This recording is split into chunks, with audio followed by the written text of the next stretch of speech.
Malaysia এয়ারপোর্টে গতকাল 198 জনকে আটক করেছে। তার কারণ হলে তাদের প্রমাণাদি কাগজপত্র সঠিকভাবে দেখাতে পারছে না।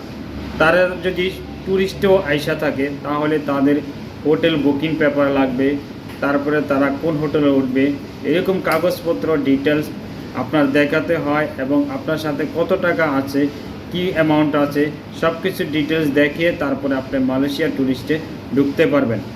আপনি এইসব প্রমাণাদি ছাড়া মালয়েশিয়া ঢুকে আপনি কি করবেন? আর 198 জন তো ট্যুরিস্টে একসাথে আসার কথা না, তাদের সন্দেহ এই জায়গায়। হয়তো আপনাদের এক এক জায়গায় এক একজনকে সিলেক্ট করে দালালরা একসাথে ফ্লাইট দিয়েছে, কিন্তু মালয়েশিয়ার ভিসা তো খোলা নাই। আপনারা একবার খবর নিয়ে দেখেছেন যে আপনাদের এখন কি হবে? 198 জন আটক করছে, তাদের ফ্যামিলির বা কী হবে? মালয়েশিয়ার জেলখানা খুবই কঠিন।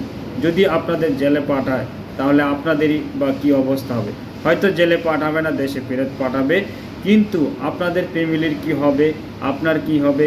4 থেকে 5 লাখ টাকা আইসা খরচ করে আইসা আপনি কি করবেন?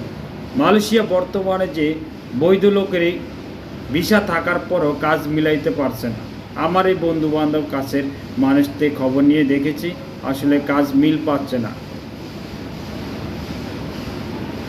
তা আপনারা ট্যুরিস্টে আইসা মালয়েশিয়া কিভাবে আপনারা কাগজ করবেন আর কীভাবেই আপনারা কাজ করবেন, ফ্যামিলিকে টাকা দিবেন? আসলে মালয়েশিয়া ঢুকলেই কি টাকা কামানো যায়? মালয়েশিয়া না, শুধু যে কোনো অবৈধ দেশে যে কোনো অবৈধ লোকের পরিস্থিতি খুব খারাপ। এটা আপনারা চিন্তা ভাবনা করে টাকাগুলি দিয়ে তারপরে আসেন, মালয়েশিয়া আসেন, কিন্তু বৈধভাবে আসেন, তারপরে আপনারা কাজ করতে পারবেন।